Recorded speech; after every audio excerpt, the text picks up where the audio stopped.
Hi, this is Lakshay. Welcome back to Coding Casually. And today's topic is how do you load data into Power BI? People who are learning Power BI or people who are going from Excel to Power BI should know how exactly you load data into Power BI.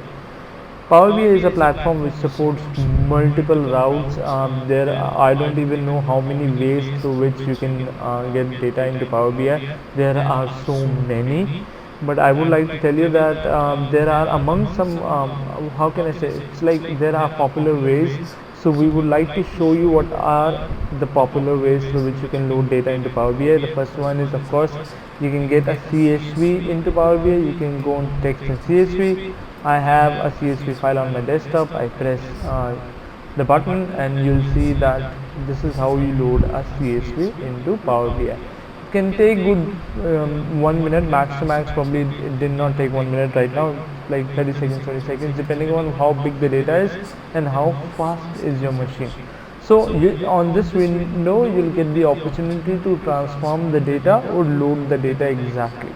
So that is a different scenario altogether, that is a different case altogether.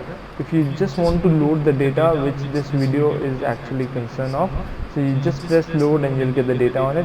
However, there have been multiple instances where you know that the moment I press the download button, you'll get a CSV out of it, or you'll get a text or an Excel workbook out of it. In that case, you don't have to download and then load the data, because then what would happen, you would have the data set which is updated till you downloaded the data, right? It's still there on the other platform, and there is a possibility that people might update it. So one example for you is that this is the data.gov website, and we are trying to pull out the data for failed banks list, and there is a comma separated file which is already here, and so it says that download, and I'm sure that the moment I'll press download, it will download the file. However, there is a good possibility that the government might update the CSV file in the future as well. So what we can do here is we can get a link of the same, which is press copy link address, right clicking, and then go back to this, and then go into get data, go into web, and then wait for the pop-up. The pop-up would look like this.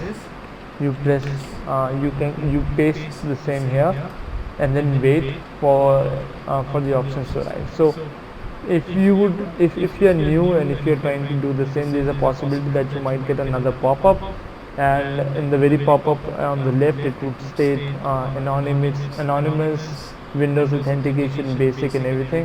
You just choose anonymous and you'll get this option. The moment you get this, you can press load and the data will be loaded into Power BI. If you think this is not the right way and there is a better way to do it, please let me know in the comments. And if you want me to make more videos on Power BI, or if there is a topic that you want to understand in Power BI, just comment below and we'll make a video on it. Please like the video and share the video. Thank you, and please subscribe as well.